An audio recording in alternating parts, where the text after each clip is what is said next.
It's freedom or death. We got to fight the powers that be. Fight the power. Fight the power. Fight the power.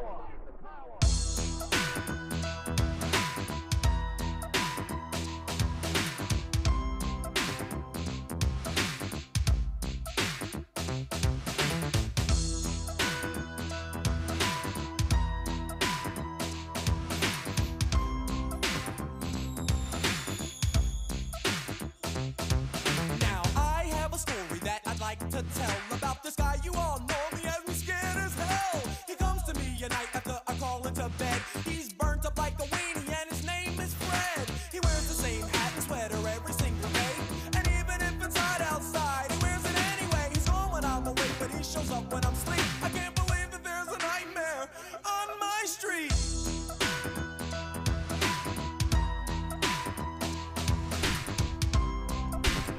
Welcome to the Black Pack here on KBLA Talk 1580. I am your host, Adrianne Shropshire, and happy Halloween to those who celebrate. Andy, this is actually my favorite holiday, I have to say. It may come as a surprise. It is my favorite holiday. I thought you were about to give me some Ghetto Boys. Maybe later. It is my favorite holiday, and I think it's just because, other than Christmas, like, kids are just so happy. I think they're like setting up looks like a Halloween party over in the park. I know my house is decorated, waiting on the kids. My family has got the candy ready, and is literally at the door. Ready for all the kids. I bought 2 giant bags of candy that I am going to give away and not have any left over for tomorrow. But this is the start, really, of the holiday season, and so I'm starting to get a little bit excited. Where's your costume at? I'm dressed as a radio show host. I have it at home. I have a whole mask. I even got a new one this year. I usually have a witch's hat that I wear, and it kind of comes down over your face. But I got a new mask this year, and I think it's going to be scary. I think I'm going to open the door. So you're going to change that when you go home? When I go home, yeah. Gotcha. I'm going to open the door. Kids are going to run. I'll give you a pass. I guess I could have worn my witch's hat. But we've got some great guests today. I will not linger on my favorite holiday. We got some great guests and conversations for you all today. We're going to start out this hour actually talking about how Republicans in Congress are perfectly willing to starve their constituents because they literally do not care if Americans eat, have health care, or a place to sleep, or the right to vote.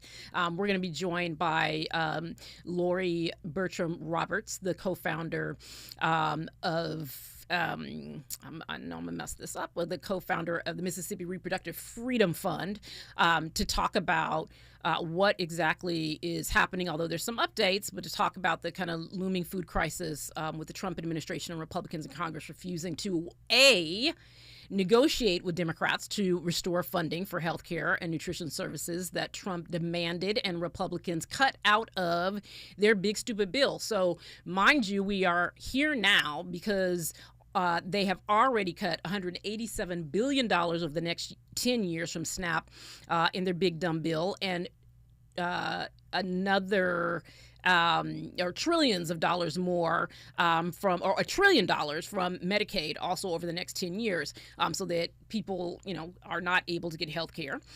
Democrats are trying to talk some sense into them and get them to put the money back so that people won't starve and they could actually have access to health care. And B, the administration and Republicans in Congress could have used, and there's a little update which I will give, but they could have used the USDA's $5.5 billion contingency fund that is there for this very reason, break glass in case of emergency.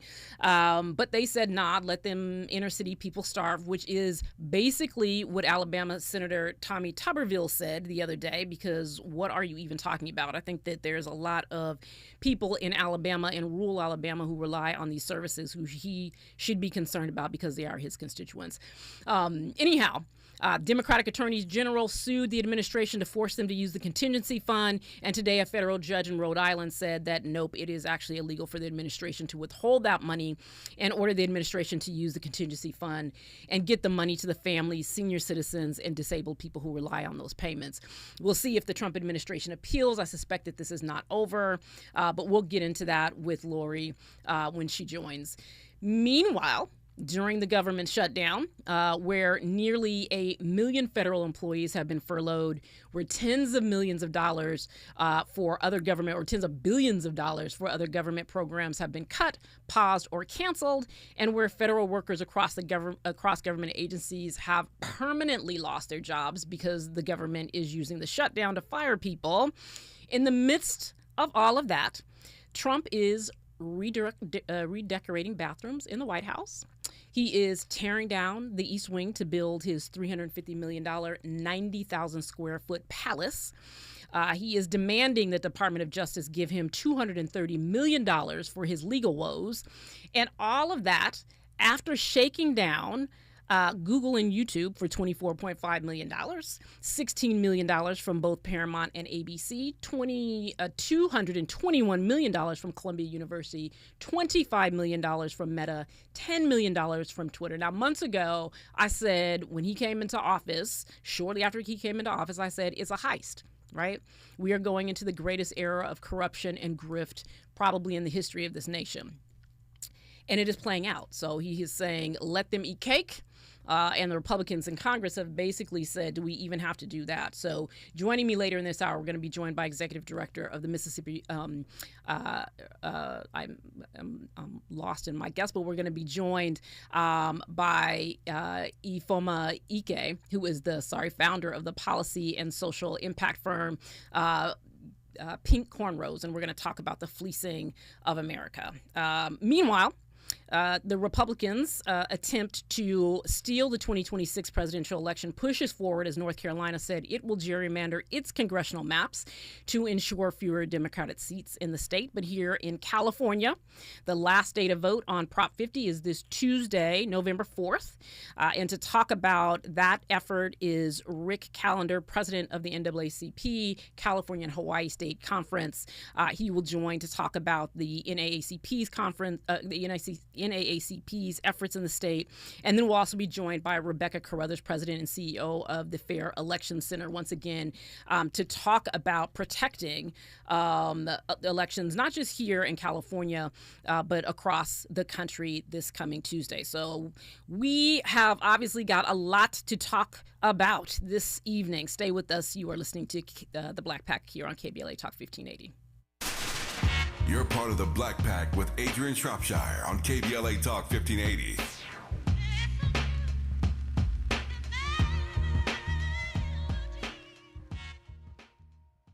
Our communities have been through too much to let our voices be erased now. Prop 50 is how we push back against the rigged maps, the rising costs, and the attacks on our health care and our rights. I'm Senator Lola Smallwood-Cuevas. Join me in voting yes on Prop 50 because we deserve to choose who speaks for us. Ad paid for by California for all of us supporting Prop 50. McKenna Ballot Measure Committee. Ad committee's top funder. Faith votes yes on 50. Sponsored by LA Voice Action and Progressive Era Issues Committee supporting yes on 50.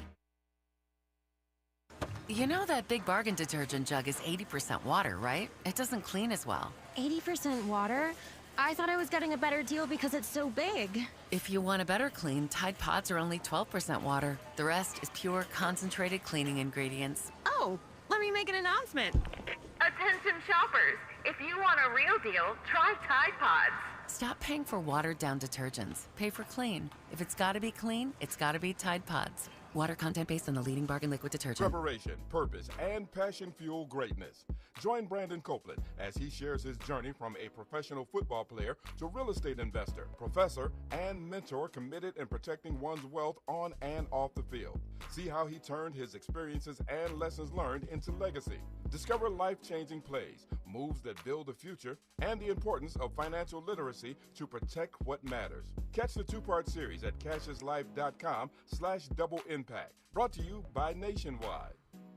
On Thursday evening, November 6th, you're invited to the next KBLA Talk 1580 Altadena Town Hall meeting. This time we're convening at Victory Bible Church, 1497 North Hill Avenue in Pasadena. The town hall will once again be broadcast live on KBLA Talk 1580 from 4 to 6 p.m. on Thursday, November 6th. But you're invited to join us in person for this urgent and necessary community conversation. The theme for this Altadena Eaton Canyon Fire Town Hall is Understanding the Wildfire Recovery Compensation Fund. The primary focus of this gathering is to inform residents about Southern California Edison's newly launched Wildfire Recovery Compensation Program and provide clarity on eligibility and the claims process. There are plenty of questions to be asked, and only KBLA Talk 1580 has the right moderators to ask the tough questions, the right stakeholders and community activists to share their insights, and we have confirmed the participation of corporate executives from Southern California Edison to answer our queries. So be sure to join us at Victory Bible Church in Pasadena, 1497 North Hill Avenue on Thursday, November 6th. The event is free and open to the public, but registration is required at KBLA1580.com. That's KBLA1580.com. Light refreshments will be served immediately following the live town hall. This KBLA Talk 1580 Altadena Rising Town Hall is brought to you by the Black Freedom Fund. You don't talk to me like that. Don't talk to your mommy like that. Unlike your mama, we can handle your black talk on the Black Pack with Adrianne Shropshire. You are listening to the Black Pack here on KBLA Talk 50. We have been watching the saga of whether or not our government was going to provide services in terms of food for the least of these. We talked about this a little bit when John Fugelsang was on the show about folks who talk about Jesus and talk about the Bible, but govern as if they've never heard his name. Joining us now is Lori Bertram Roberts, co-founder and executive director of the Mississippi Reproductive Freedom Fund, a reproductive justice organization based in Jackson, Mississippi, committed to helping people have access to full, happy, healthy, self-determined reproductive lives in the state, regardless of income barriers. Thank you so much for joining, Lori. Oh, thanks for having me. So we saw there's some updates on this, but I think that it's we are not quite out of the woods on this and other programs. I think there was actually really great. I don't know if you saw Congressman Joe Neguse today, sort of responding to questions from reporters about what the Democrats were prepared to do. But if you hadn't, I'm gonna play the clip right quick, and then we'll get into our conversation. It does. I haven't, so I'm excited to hear it. Like we're in the twilight zone here, with an administration that is lawless, violates the law with impunity, is now doing so with respect to the release of funds for families that may go hungry. We're here in Washington. You're here in Washington. House Republicans are gone. 6 weeks and counting. Gone. Literally gone. Won't show up in Washington. Won't do town halls back in their respective districts. And somehow the question is posed to House Democrats as to how we will respond. The Trump administration needs to follow the law. And insofar, you've heard all my colleagues repeatedly suggest we would like to negotiate an agreement in good faith with our Republican colleagues. That is why we're here in our nation's capital. The question should be posed to Republicans. When will they get serious about working with us in good faith so that we can reach an agreement? And the passion you hear is frustration with the fact that Republicans could just simply abandon their post for 6 weeks, that the Trump administration can just violate the law without consequence. It should offend everyone. It certainly offends me.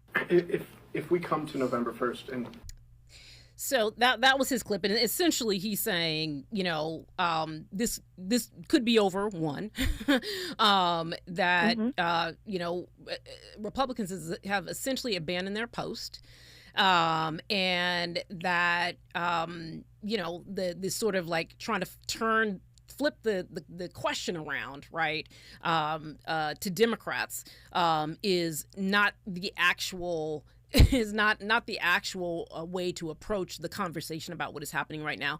But again, we've kind of gone back and forth, right, about the 42 million families, children, seniors, right, disabled folks, right, who could go hungry if funds are not released. We had the decision from the federal judge today, but this really puts people's lives in a really unstable place. Talk to us about that instability and confusion for families around SNAP and what you're hearing from the families that you all work with in Jackson. Yeah, we've ran a little free pantry for, almost 10 years now. Mm-hmm. And it's actually been empty for weeks because our donations are not stable. Uh-huh. So when I think about how this is such a harm to people to have them panicking, have them wondering where they're going to get their next meal when they already have to wonder about food insecurity. Right. Being on SNAP does not make you food secure. It makes you less food insecure. Yeah, that's a really good point, right? People are already struggling because of the economy right now. Right. And so we already got food banks and pantries like the one that you all run in dire need. And then on top of it, the idea that people weren't going to get their benefit come Saturday, right? Come tomorrow. I know you all work with a lot of folks and with families, and I'm just wondering the degree of awareness around all that's happening. Are people clear about what's happening? Do they understand what's happening? Are you all and others, your partners, doing work to make sure that people, or what is the work that you all are doing to make sure that people understand what's happening and that they're prepared? Yeah, we're trying really hard to do one-on-one conversations with folks when people are coming for assistance, but also making sure we're putting stuff out on all of our social media, all of our ways of getting people's information out. But the other thing is, people are noticing because it's been a panic, right? Yeah. The thing is that everybody doesn't get their food stamps on the 1st. Right. People get them staggered throughout the month. So some people are on their second week of SNAP for the month, and some people are on their last week already, and they need that food tomorrow. They don't need someone to hand them a job application. Right. They don't need, the elderly folks who come by to get insured from us don't need a job application. They need their SNAP. Yeah, that's right. Talk to us about so we know that there's this current assault on SNAP, right? And again, we'll see what happens, right? The judge, ordered the Trump administration to use the contingency funds. I don't know if they're going to appeal. I haven't seen anything come across my feed yet. And I guess they'll have some political calculations that they'll have to make if they want to, continue to look like the people that are, snatching food out of babies' mouths or not. But there's a general attack, right, on the social safety net as we know it and as people rely on it. Can you talk with the listeners a little bit about what we need to understand about food stamps and other benefits under what remains, right, of our social safety net? Yeah, the first thing I was going to start with is that welfare ended in 1996, right? Welfare as we knew it when I was coming up, my mom got AFDC, and she got food stamps, and she got energy assistance, you know what I'm saying, so that she could take care of me. That is gone. That's been gone since Clinton, okay? People have had work requirements. People have had lifetime limits on their cash assistance. Right. So these things have already been going on. For the right to now go, the little bit that we left, we need to get rid of that too. Right. Yeah.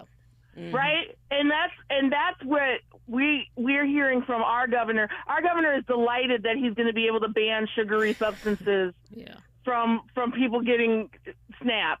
I mean, just the priorities are so skewed. Right. Out of whack. Yeah, because the thing is that people on SNAP are not our enemies. Right?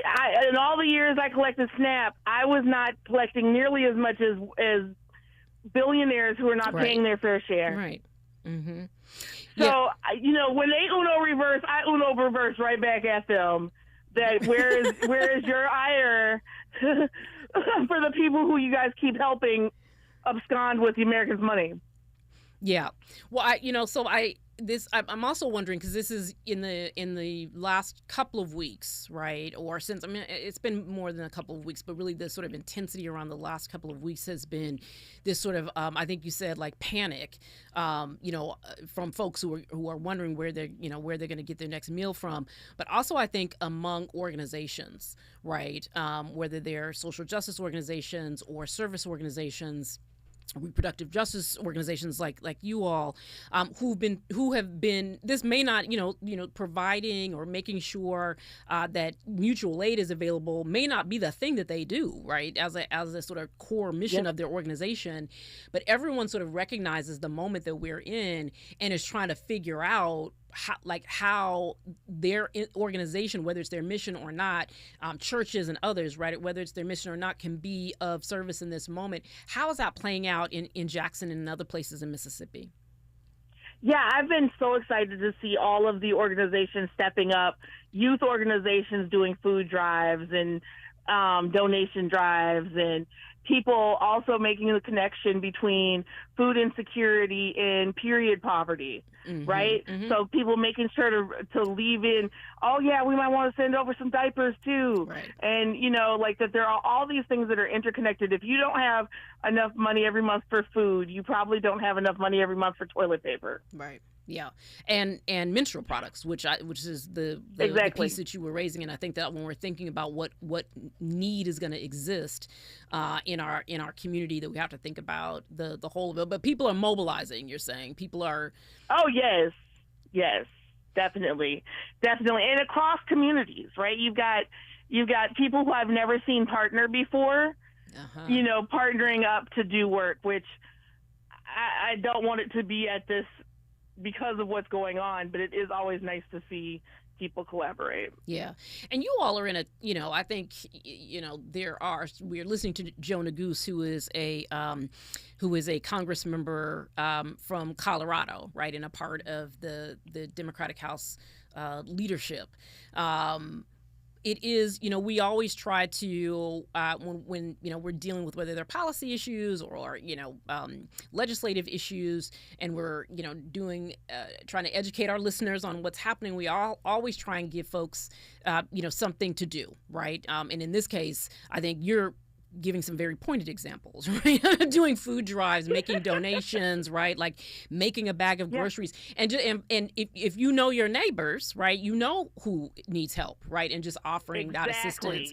But there's also engaging with our elected leaders. And there are places where, people live in blue states. They have, Democratic, they may have, more conservative Democratic or more progressive Democratic leadership, but people feel more comfortable sort of calling that person. For a place like Mississippi, though, you all are y'all are red, right? And I wonder. All we got is Benny Thompson. Right, that's right. You got Benny Thompson. He's doing what he needs to do. But I wonder if folks are also comfortable calling those Republican Congress members and saying, look, this is not, this is not just about, people who are in need in cities. These are about people who are in needs in rural communities. This is about lots of people in the state of Mississippi. Are people comfortable calling and advocating to those Republican members of Congress, or do people just feel like there's nothing, they're not going to be able to move them?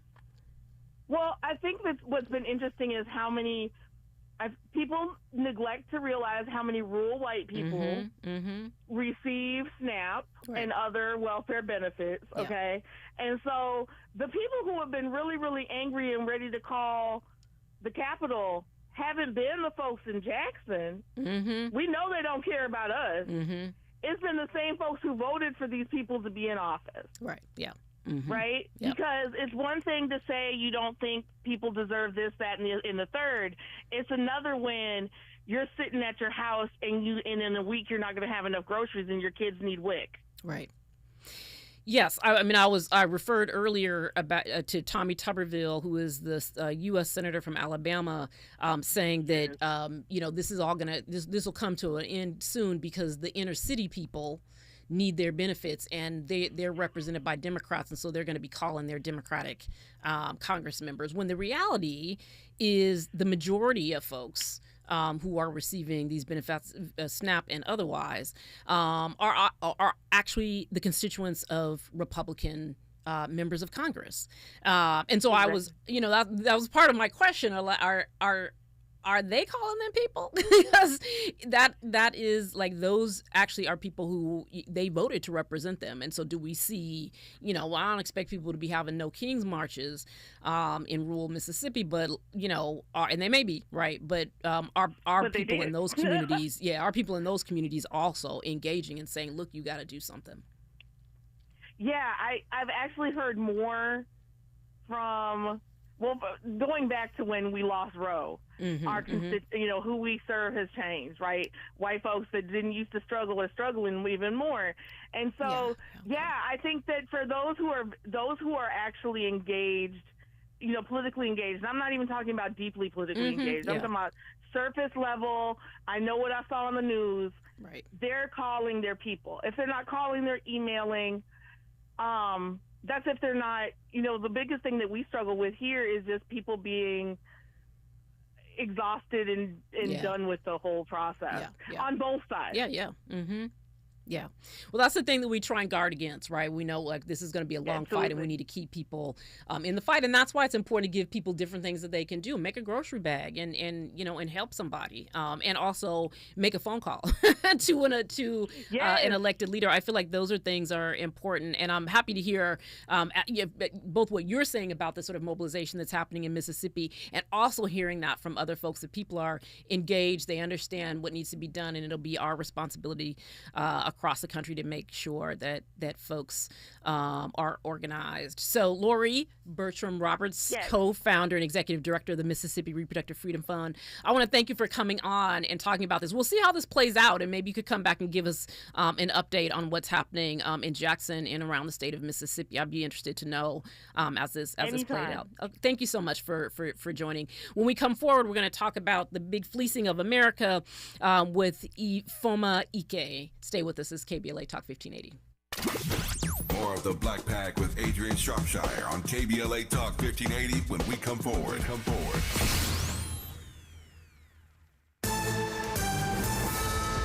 I'm Amber Payton with BIN News Now. The government shutdown has entered its 31st day with no end in sight. President Trump continues to blame Democrats. The Democrats just don't know what they're doing. The Senate is adjourned until Monday, and millions of low-income Americans face losing SNAP benefits for November. A federal judge has given the Trump administration until Monday to decide whether to authorize reduced payments.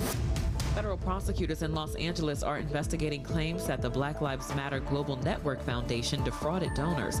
The group, separate from the broader Black Lives Matter movement, faced criticism for buying a $6 million home in 2022, but says it's not under investigation and has been fully transparent.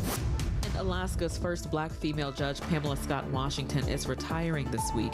Appointed in 2010, she served 15 years on the bench, leading the Mental Health Court and co-chairing the state's Fairness, Diversity, and Equality Commission. Get BIN News Now on demand 24/7 on the iHeartRadio app. In Westwood, 405 southbound at Wilshire Boulevard, an accident involving a big rig and a car is clearing off the right shoulder. South 405, it's pockets of slowing from Getty Center Drive all the way down to the 605 in Seal Beach. A little slow as well on the West 105 between the 605 and Long Beach Boulevard. Up ahead on the West 105 before the 110, you have a broken down vehicle blocking the slow lane. 134 eastbound before the 5 is an accident partially blocking the right lane. Hard rock style is coming to the Central Valley, just 15 miles south of Bakersfield off Route 99. You'll find world-class gaming and entertainment. Less drive time equals more playtime. The all-new Hard Rock Casino Tejon, opening November 13th. This is the KBLA Sports Minute with Ray Richardson. The Lakers are at Memphis tonight. A lot of eyes will be on Lakers guard Austin Reeves to see if he can maintain his exceptional play in the first 2 weeks of the NBA season. With LeBron and Luka out with injuries, Reeves has elevated his performance. He ranks third in the NBA in scoring and assists. Reeves is averaging 34.2 points and 10 assists. The Clippers are at home tonight against New Orleans. One of the components of Dodgers owner Mark Walter paying $10 billion to be the new owner of the Lakers is that Jeannie Buss will keep 15% of the franchise. Buss, the daughter of former Lakers owner Jerry Buss, will continue representing the franchise at NBA Board of Governors meetings. USC is at Nebraska Saturday. The 5-2 Trojans need a win to stay in contention for the 12-team college football playoffs. UCLA has a bye. They're at home next Saturday against Nebraska. No debates, no speculation, just the info you need. That's your KBLA Sports Minute. I'm Ray Richardson. More news, opinions, and conversation when we come forward on KBLA Talk 1580. Yeah, yo, come on. Here come the drums. At KBLA Talk 1580, we fight the power every day. Yeah, gotta give us what we want. Gotta give us what we need. Hey. I listen to KBLA and I love the commercials. I know what the commercials mean. I also, if I'm looking and trying to figure something out, I need something to talk to me that might hit me. And it happens on TV because, you know, every time they show a sporting event, they got the pharmaceutical companies back to back to back telling people how to fix the sickness on the same stuff that they sell them. So we get it. Yep, we get it too, Chuck D. And that's why at KBLA Talk 1580, we don't black down. Drop it. Our freedom of speech is freedom of death. We got to fight the powers that be. Fight the power. Fight the power.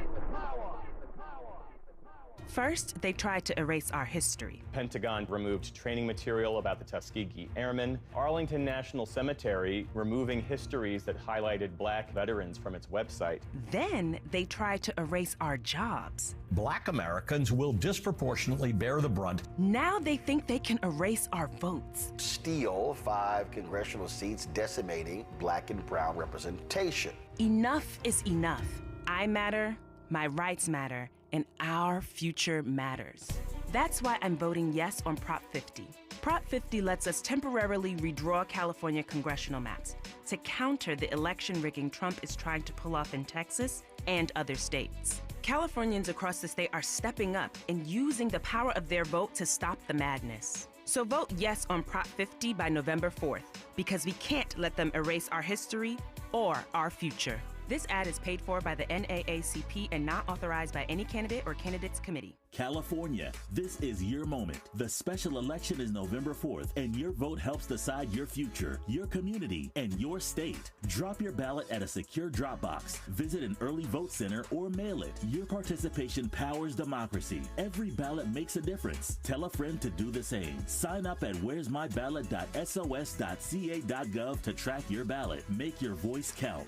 Don't delay. Vote today. A message from the California Secretary of State. Donald Trump has all but declared war on California, sending in the National Guard, blocking disaster relief, and cutting funds to our colleges. And now, he and Texas Republicans are trying to rig the next election by stealing congressional seats from black voters in states like Texas. They want to rig these elections, and they want the power that gerrymandering provides. Seriously, look it up. But Prop 50 is how we fight back. It gives Californians the power to fight fire with fire and beat Trump at his own game. Prop 50 creates temporary emergency congressional maps that level the playing field and protect the power of black votes. Not just in California, but across the country. Your vote matters, and the whole country is counting on California to lead. So use your vote to protect our power, our history, and our future. Vote yes on Prop 50 by November 4th. Ad paid for by Yes on 50, the Election Rigging Response Act, Governor Newsom's Ballot Measure Committee, Ad Committee's top funders, HMP for Prop 50, and Fund for Policy Reform. Let's get back to more of the Black Pack with Adrianne Shropshire right now on KBLA Talk 1580. You are listening to the Black Pack here on KBLA Talk 1580. We are joined now by Ifeoma Ike, also known as Ife, founder of the policy and social impact firm Pink Cornrows. Welcome, Ife. Hi, thank you for having me, Adrianne. How are you? I'm good. How are you doing? I appreciate you joining. We were talking earlier in the show both about the, unnecessary crisis that the Trump administration and Republicans in Congress have created around SNAP. But also, I had earlier, a few months ago, after the Trump administration had come into office, started referring to what we are seeing as the big heist, right? The sort of fleecing of America, the raiding of the U.S. Treasury, right? We're sort of in the middle of this huge wealth transfer. I mean, we can talk about the tax cuts for the wealthiest, right?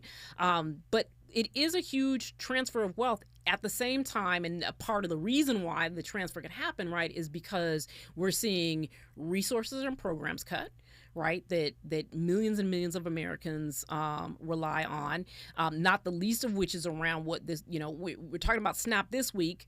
Last week we were talking about, or 2 weeks ago we were talking about health care, whether or not people be able to pay for their health care without the ACA subsidies, and then people started getting these notices, right, from their health care companies with these outrageous increases in prices. So we're seeing regular folks, right, having to put out more money while we are seeing the wealthy.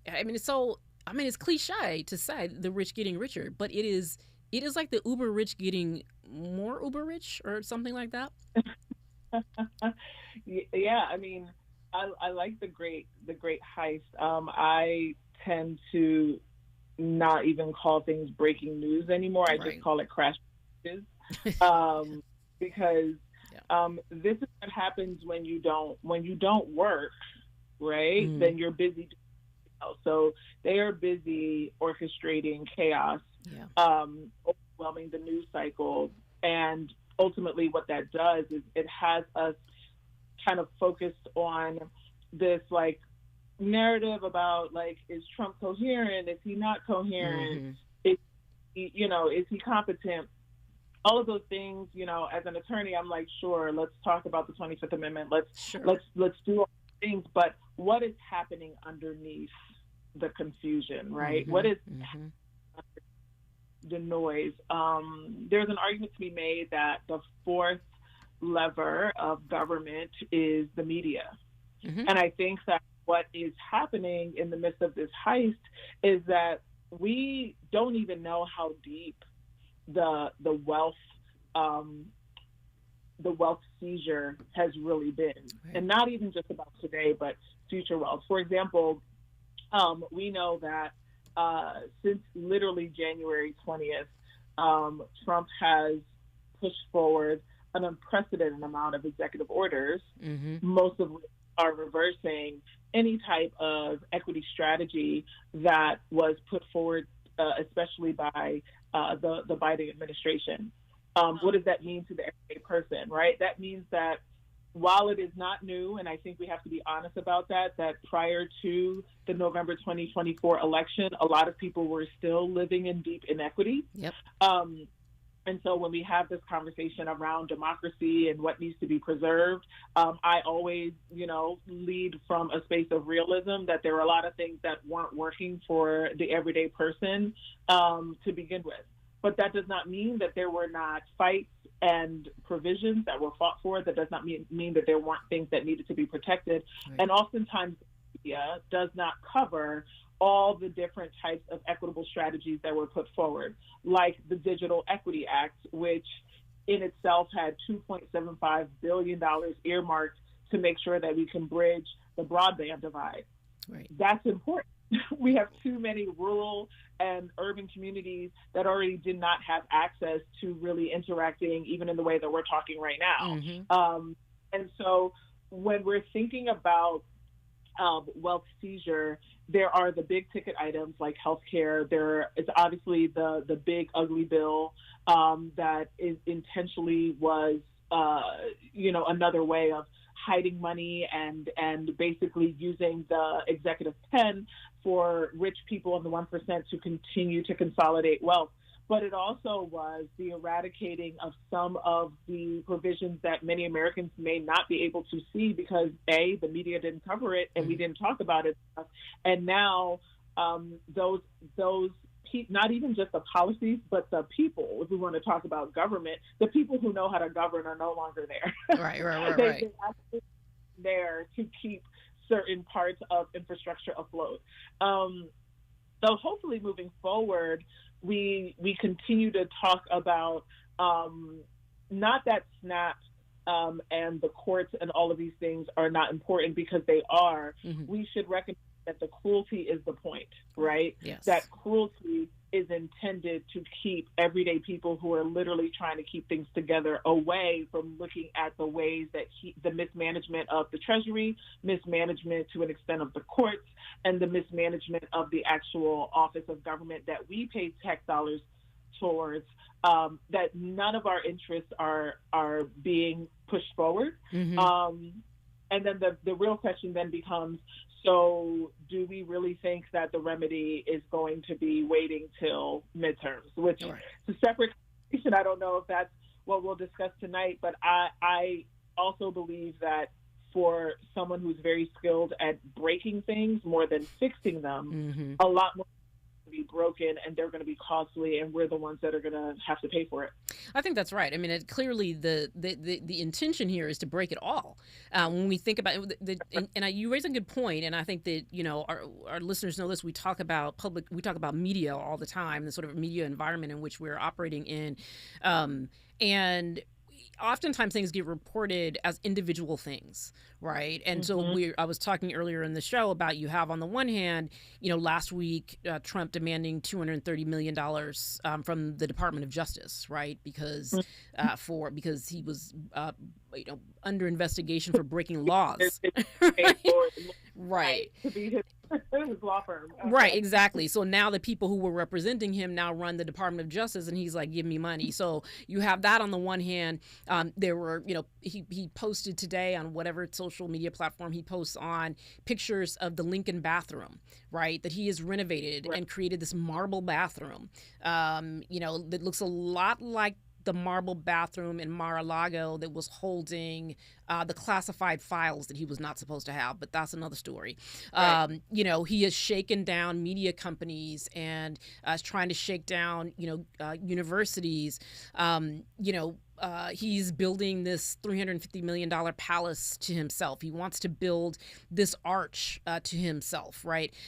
He is spending money while nearly 1 million federal workers cannot pay their rent, right, or mortgages, right, threatening to cut people off their food assistance. It really is, if we looked at each of these things as isolated things, which is how the media often feeds them to us, then we would think, oh, that's a dumb thing. Oh, that's a bad thing. Oh, he shouldn't do that. Oh, that must be illegal, right? But when the thing that you just did, right, was to like tie it all together and say, we have to see this in its totality for what it is. Yeah, and I don't want to dismiss the fact that media companies, which are for most of them, are not independent. They are connected to individuals that often have put their economic interests before they put the interests of even the audiences that they are reaching out to, with the exception of maybe PBS, which has also been threatened. Yeah. All of that matters, right? Because the chilling effect of what is going on right now, it has precedent. We know that there have been times in American history where the targeting of progressive messaging that has aimed to unify people, especially workers, that individuals targeted. And so what does that mean? That means that everything from news stations to their hosts are really threading the needle. Right. And by threading the needle, I would even say, even going back to Trump 1, the Trump 1 administration, one of the things that I think we see from Trump is the constant erosion of how we define what's normal. Remember when he started tweeting when he was allowed on Twitter, old Twitter, shout out to Black Twitter that was running it at that time, but wow, so much has changed. But when he was on Twitter, it was wild to know that this was somebody who didn't have the discipline of doing traditional press conferences, didn't have the discipline of putting out memos. He would just tweet things. And at first, people were like, okay, this is crazy because this is the actual White House. Like, should our president be tweeting? But because that was the only way that he was communicating, a lot of our news shifted to social media. Right, yeah. And that's right. I think we fast forward to now he has his own platform, Truth Social, and there's a whole bunch, in addition to the orchestrating that oftentimes on the right that they do to make sure that it's like one band, one voice, he also gets to control the narrative. Right. Yeah. And therefore controls how the rest of us receive news and actual facts and actual data. But deeper than that, which again, we don't talk about, within his first couple of days in office, he was removing official government sites. Right. Yes. So even people call AI and ChatGPT and what have you, you have to think about what are the sites that they're actually pulling from when your actual government is literally eliminating and erasing information. Right. So I think that we are, while we are trying to figure out what does it look like for us to protect what needs to be protected, I also think that, thinking about how media has been slowly, not just even overnight, but there's been a slow acquiescence, to the way that he's accustomed and he's used to doing things, that when these isolated conversations come up, especially for individuals that are his supporters, sometimes they don't recognize that they're actually the toad in the hot water. Right. And secondly, he plays into this populist image of like the apprentice, if you want to be honest. Like, that's plays right. into the image of like, let me show you your dreams and your desires, right, while not having people focus on the fact that they're actually paying for it. That's right. All right, we're going to continue this conversation with Ife Ike, founder and of the policy and social impact firm Pink Cornrows. When we come forward, we have a lot more to talk about. Stay with us. You're part of the Black Pack with Adrianne Shropshire on KBLA Talk 1580.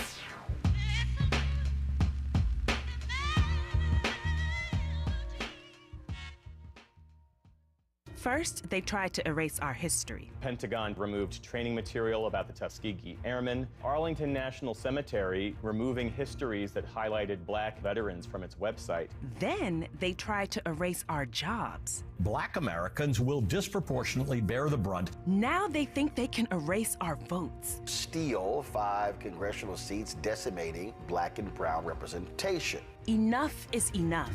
I matter, my rights matter, and our future matters. That's why I'm voting yes on Prop 50.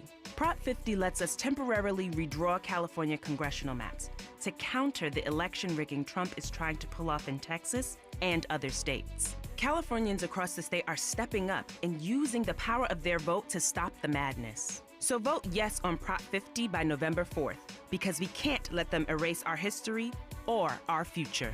This ad is paid for by the NAACP and not authorized by any candidate or candidates committee. The holidays can be a time of increased stress for those struggling with opioid or stimulant addiction. They can also be a time for pause, reflection, opportunity, and new beginnings. This holiday season, choose treatment and recovery, embrace the company of family and friends, and create special moments. Find a proven opioid or stimulant addiction treatment provider near you at choosechangeca.org.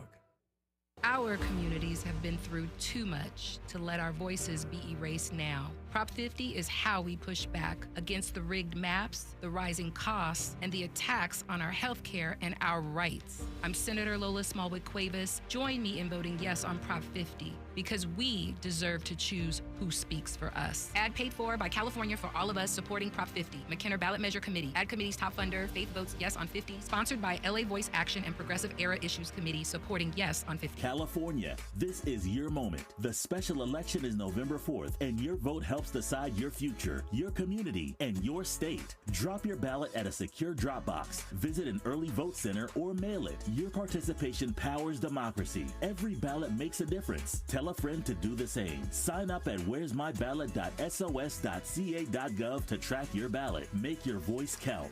Don't delay. Vote today. A message from the California Secretary of State. Donald Trump has all but declared war on California, sending in a National Guard, blocking disaster relief, and cutting funds to our colleges. And now, he and Texas Republicans are trying to rig the next election by stealing congressional seats from black voters in states like Texas. They want to rig these elections, and they want the power that gerrymandering provides. Seriously, look it up. But Prop 50 is how we fight back. It gives Californians the power to fight fire with fire and beat Trump at his own game. Prop 50 creates temporary emergency congressional maps that level the playing field and protect the power of black votes. Not just in California, but across the country. Your vote matters, and the whole country is counting on California to lead. So use your vote to protect our power, our history, and our future. Vote yes on Prop 50 by November 4th. Ad paid for by Yes on 50, the Election Rigging Response Act, Governor Newsom's Ballot Measure Committee, Ad Committee's top funders, HMP for Prop 50, and Fund for Policy Reform. You don't talk to me like that. You don't talk to your mommy like that. Unlike your mama, we can handle your black talk on the Black Pack with Adrianne Shropshire. And we are wrapping up our conversation with Ife Ike. I'm giving too many eyes in a row. The founder of the policy and social impact firm Pink Cornrows. So I want to appreciate what you were raising before the break, which is essentially the ways in which there's an attempt to kind of control or dominate all things, right? So whether that is, shaking folks down, demanding taxpayer money, right? This is the kind of, fleecing of the Treasury, right? Or controlling the narrative. And in some cases, just controlling reality, right? So I don't think you said this. You might have. I'm sorry if I'm getting this wrong, but is the lying? You know what I mean? There's right. Just straight up lying, and an attempt to sort of alter reality, even when you have like a split screen, right? You have a split screen and reality is on one side, and then they're saying things, Trump in particular, but others as well in his administration and even in Congress are saying something that just completely does not match, right, the actual picture that we see. So it's not just about the money, right? It's not just about shaking folks down for the resources. It's about so much more than that. And I think that's what you began to sort of pull together, right? This is about an attempt to control and dominate the country. I think I got that right. Yeah, and thinking about what lies are in this current administration. I saw this article, I'm still fully reading it, in the New York Times that was talking about how the way that the Trump administration is using vagueness, right? Mm-hmm. Essentially using vagueness as a tool. And, I'm going down the deep dive, and unfortunately with some of these articles, you got to do a triple and like quadruple check to see if it's true.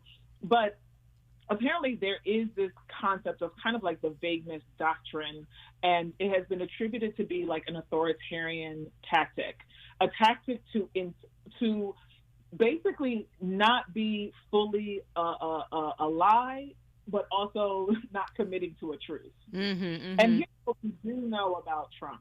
Everything that Trump ran on, Trump is delivering. Right. It's estimated that at least 40% of Project 2025 has already been implemented or is in progress. Mm-hmm. Now, what did he do? He did lie that he was connected to it, right? But we all knew he was connected to it. And so the vagueness that he's using does one major thing for his supporter base. It allows him to feed them the imagery and unfortunately the manipulation to distract them from how he is actually destroying their lives. Mm-hmm. It also keeps this huge pool of individuals, the 85.9 million individuals who were eligible to vote but did not come out mm-hmm. in 2020, in a state of like disarray and just feeling like this is why I don't trust the government as a whole.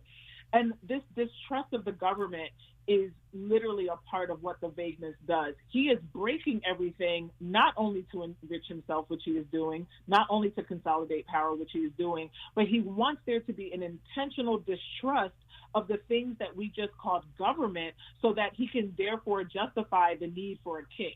Right. And that is part of the psychology behind the scenes that unfortunately a lot of our media outlets and to an extent even political leaders are falling into without calling out with specificity that if he's going to run on something, good or bad, he needs to stick to it, and he needs to be accountable for what he either said or what he's doing.